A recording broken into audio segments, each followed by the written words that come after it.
Hello दोस्तों, तो कैसे हैं आप लोग। आई होप कि आप बहुत अच्छे होंगे। आपका बहुत बहुत स्वागत है हमारे यूट्यूब चैनल लर्निंग अड्डा पे। आज के वीडियो में हम देखने वाले हैं मैट्रिक्स यानी अवयव है। आज के वीडियो में हम देखेंगे अवयव है के प्रकार, कौन कौन से अवयव होते हैं और अवयव है बेसिकली होती क्या चीज़ है।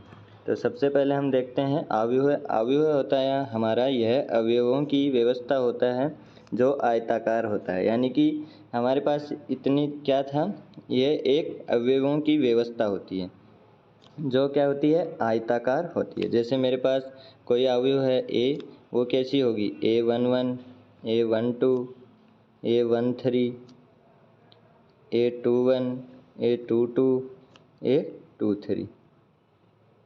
तो ये मेरे पास क्या है, एक अवयव है। ये अवयव कैसा है, इसमें रो कितनी है हमारी, 2, और कॉलम कितने हैं इसमें, 3। तो ये हमारा एक अवयव है और ये क्या है, आयताकार है। तो इसको हम क्या बोलेंगे, अवयव है, यानी कि मैट्रिक्स बोलेंगे। इसमें पहला एलिमेंट क्या है हमारा, 1 1 1 1 2 1 3। तो ये चीज़ है, ये किसको रिप्रेजेंट करेगी, ये रिप्रेजेंट करेगी हमारी को रो को, और ये रिप्रेजेंट करेंगी हमारी कॉलम को। तो ये हमारा क्या हो गया, रो और कॉलम। अब हमको पहले क्या लिखना है, रो की संख्या, उसके बाद कॉलम की संख्या। यानी 1 हमारी रो है, 1 हमारा कॉलम है, 1 हमारी रो है, 2 हमारा कॉलम है, 1 हमारी रो है, 3 हमारा कॉलम है। तो ये चीज़ हमको क्या है, समझ में आनी चाहिए। अगला है हमारे पास अवयव है की कोटि। अवयव है की कोटि क्या होती है हमारे पास, अवयव है की कोटि। अवयव है की कोटि हमारे पास क्या होती है, जैसे मैं अवयव लिखता हूँ A11, A12, A13, A21, A22, A23। ये मैंने लिखी क्या, एक अवयव लिखा। तो उसकी क्या हो गया, 2 रो हैं, इसमें 3 कॉलम है। तो ये रो को प्रेजेंट करता है और ये कॉलम को प्रेजेंट करता है। यही हमारी क्या है, अवयव है की कोटि। अगर हमको कोई पूछेगा कोटि क्या है, तो कोटि हमारी है इसकी 2 × 3। तो ये हमारी क्या है, कोटि। इसको हम कोटि बोलें। इसका आंसर आपको 6 नहीं लिखना है, इसका आंसर होगा 2 × 3। यानी इसके अंदर 2 रो हैं, 2 स्तंभ। अगर हमको ये चीज़ ना दी जाए, जैसे हमको ये चीज़ ना दे और हमको बोले कि एक हमारा क्या है, अवयव है उसकी कोटि 2 × 3 है, तो हमको समझ में आना चाहिए कि उसमें 2 रो हैं और 3 हमारी क्या है, स्तंभ है। यानी ये 2 तो रो हैं और इसके अंदर हमारे 3 स्तंभ हैं। तो ये चीज़ हमको अवयव है की कोटि से समझ में आनी चाहिए। अब हर बार वो ऐसा तो लिखेगा नहीं कि इतनी बड़ी मैट्रिक्स हमको यानी अवयव हमको बना के देगा और फिर बोलेगा। वो सीधा क्या लिखेगा, एक अवयव है की कोटि हमारे पास 2 × 3 है, तो उसको बताओ। तो हमको अपने आप समझ में आना चाहिए कि उसमें 2 रो हैं और 3 क्या है, स्तंभ हैं। अगला है हमारे पास महत्वपूर्ण परिभाषाएं। महत्वपूर्ण परिभाषाओं में है हमारे पास पहले पंक्ति अवयव। पंक्ति अवयव है क्या होगा, जिसमें हमारे पास क्या हो, सिर्फ पंक्ति हो, यानी एक पंक्ति हो, A12, A13। ये हमारा क्या है, पंक्ति अवयव है, क्योंकि इसमें हमारे पास बेसिकली देखें तो स्तंभ नहीं है। एक का इसको हम, अब कुछ लोग बोलेंगे ये स्तंभ है, ये इस एक को भी हम स्तंभ मान सकते हैं, लेकिन हम बेसिकली इसको नाम क्या देते हैं समझने के लिए, स्तंभ मतलब पंक्ति अवयव है। तो हमको ये चीज़ समझ में आना चाहिए, अगर एक हमको रो दे रखी है तो वो हमारा क्या होगा, पंक्ति अवयव। स्तंभ अवयव है क्या होता है हमारा, A11, A21 और A31। ये हमारा क्या होता है, स्तंभ अवयव। इसमें हमारे पास क्या है, स्तंभ है, लेकिन हमारे पास यहाँ पे रो नहीं है। अब कुछ लोग बोलेंगे रो हैं, लेकिन हम उसको एज ए कंसिडर नहीं करेंगे नाम देने के लिए। तो ये हमारा क्या है, स्तंभ अवयव है। अगला है हमारे पास शून्य अवयव।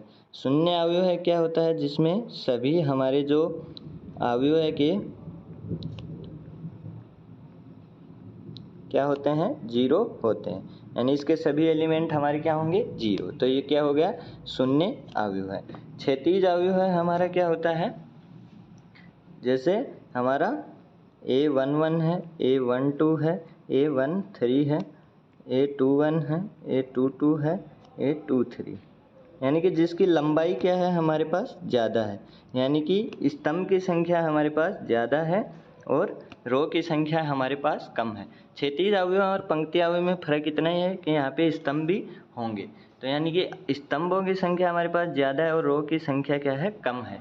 तो हमारा ऑटोमेटिकली क्या हो जाएगा, इसकी लंबाई ज़्यादा हो जाएगी, यानी क्षैतिज दिशा में हमारा क्या होगा, अवयव है बढ़ेगा। तो ये क्या हो गया, क्षैतिज अवयव है।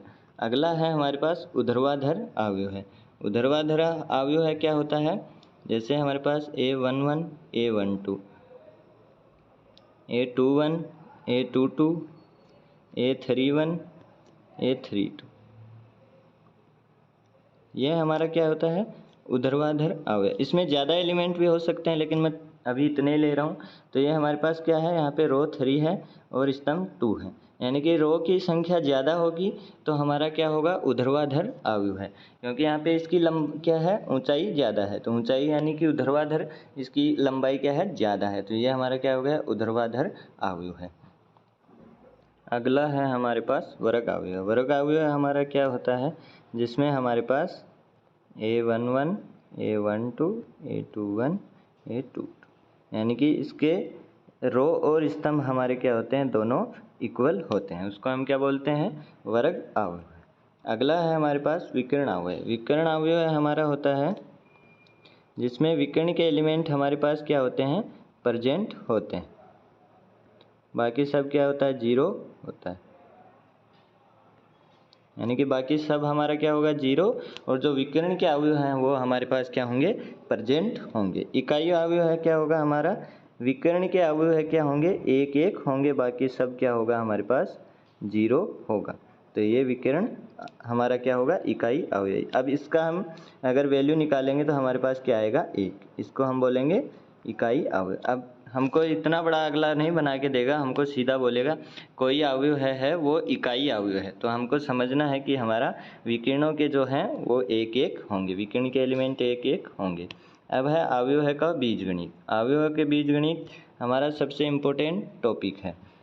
इसके अंदर देखते हैं दो अवयवों की समानता। अब हमको अगर दो अवयव हैं हमारे पास, जैसे I cross J plus is equals to B P cross Q, ये हमारे पास दो अवयव, इनको समान दिखाना है कि ये दोनों हमारे पास क्या हैं, समान है। दोनों समान कब होंगे, जब दोनों की कोटि बराबर हो, यानी कि ये 2 क्रॉस 3 का है तो ये भी 2 क्रॉस 3 का होना चाहिए, ये 4 क्रॉस 2 का है तो ये भी 4 इंटू क्रॉस 2 का होना चाहिए, ये 3 क्रॉस 3 का है तो ये भी 3 क्रॉस 3 का होना चाहिए, यानी कि इसके जो कोटि है वो सेम कोटि इसकी होनी चाहिए। दोनों के संगत अवयव है बराबर होनी चाहिए, यानी इसका A11, इसका भी A11, यानी कि इसका और इसका हर एक एलिमेंट क्या होना चाहिए, सेम होना चाहिए, जो सेम स्थान पे आते हों। तो ये चीज़ हमको ध्यान में रखनी है। अब है अवयवों का योगफल। अवयवों का योगफल हम कैसे करते हैं, अवयवों का योगफल हमारा क्या होता है, डायरेक्ट होता है। जैसे हम योग करते हैं 5 + 4 = 9, वैसे ही यहाँ पे हमारे पास क्या होता है, अवयवों का योगफल। जैसे यहाँ पे A11 है, A12 है, A21 है, A22 है, और यहाँ पे हमारे पास दूसरा अवयव है, उसका प्लस करना है हमको, B11 से, B12 से, B21 से और B22 से। तो इसका हमारे पास योग क्या होगा, A11 + B11, यानी जो एलिमेंट सेम स्थान पे हैं उनको आपस में जोड़ देना है। A12 + B12, इसको जोड़ देना है। इसमें A21 + B21, और यहाँ पे क्या हो जाएगा, A22 + B22। तो ये हमारे पास क्या हो जाएगा, मैट्रिक्स का योगफल, यानी कि अवयवों का योगफल। डायरेक्ट करना कुछ नहीं है, अगर दो का योग पूछा है, दोनों का जो सेम एलिमेंट है, यानी कि जहाँ पे सेम स्थान पे आ रहे हैं, ये सेम नहीं होंगे, ये सेम स्थान का नाम ले रहा हूँ कि जो सेम स्थान पे होंगे उनको हमको जोड़ना है। अगला है हमारे पास, अब कौन कौन से इसमें चीज़ें हमको लग सकती हैं, ये चीज़ें बहुत इम्पोर्टेंट हैं, ये आपको आनी ही चाहिए। यहाँ पे क्या बोल रहा है, अगर A और B को जोड़ूंगा वो बराबर होगा B और A को जोड़ूंगा। अब हम 5 + 4 करें या 4 + 5 करें, आना हमारा 9 ही है। तो ये चीज़ ये बोल रहा है कि a प्लस बी करूँ या b प्लस ए करूँ, आना वो का वो है। अगला बोल रहा है a प्लस बी प्लस सी करके a जोड़ूँ या फिर a प्लस बी करके c जोड़ूँ, यानी कि 5 प्लस 4 करके 6 जोड़ूँ या 5 प्लस 4 प्लस 6 जोड़ के 5 जोड़ूँ, आना कितना है 15 और 15। तो ये चीज़ हमारी उसमें भी लागू होगी। अगला है ए में अगर 0 जोड़ूँ तो ए आएगा, यानी 5 में 0 जोड़ूँ तो क्या आएगा 5 आएगा। ए में माइनस ए जोड़ूँ तो क्या आएगा 0 आएगा, यानी 5 में माइनस 5 जोड़ूँ तो कितना आएगा 0 आएगा। A plus b equals to a plus c, तो ये बोल रहा है ए बराबर क्या होगा सी होगा, ए बराबर सी नहीं होगा, यहाँ पे बी बराबर सी होगा। अगर ये चीज़ है तो हमारा क्या होगा योग लागू होगा। अगर a plus b equals to a plus c दे रखा है तो हमारा b इक्वल्स टू सी होगा। ये चीज़ हमको याद इसलिए रखनी है क्योंकि अगला ये देगा, ये लाइन हमको दे देगा, ये हमको याद होनी चाहिए, इससे हमारा क्वेश्चन आगे बढ़ेगा। अगला है अगर a प्लस बी का मोड निकालूं या फिर a का मोड निकाल के और b का मोड निकाल के दोनों को जोड़ दूं, यानी कि वो दोनों क्या होंगे हमारे पास बराबर होंगे। तो ये चीज़ हमारे पास क्या आ गई, दोनों का योगफल के गुणन धर्म। अगला है हमारे पास, सॉरी यहाँ पे इक्वल नहीं है, नॉट इक्वल होगा, क्योंकि देख जैसे मैं यहाँ पे क्या करूँगा 5 प्लस माइनस 5 का मोड करूँगा तो वो हमारे पास क्या आएगा 0, लेकिन अलग अलग मोड लूँगा 5 प्लस माइनस 5 तो वो हमारे पास क्या हो जाएगा 10। तो ये चीज़ हमारी क्या है इक्वल नहीं हो सकती। तो ये चीज़ मैंने थोड़ी सी गलत बता दी, अब सही कर लीजिए। अगला है हमारे पास अव्यूह का अदिश गुणा। अव्यूह का अदिश गुणा कैसे करते थे, जैसे हमारे पास इतनी देर हम क्या कर रहे थे, जब हमने सारणिक पढ़ा तो सारणिक में हम किसी, जैसे हमारे पास 3 एलिमेंट थे उसको हम किसी के से गुणा कर रहे थे, तो वो के क्या कर रहा था, या तो किसी रो से जाके गुणा हो रहा था या फिर के किसी क्या कर रहा था स्तंभ से जाके गुणा हो रहा था, यानी एक पर्टिकुलर स्तंभ से या फिर पर्टिकुलर रो से गुणा हो रहा था। लेकिन अब हमारा क्या होगा, अब हमारा जो के है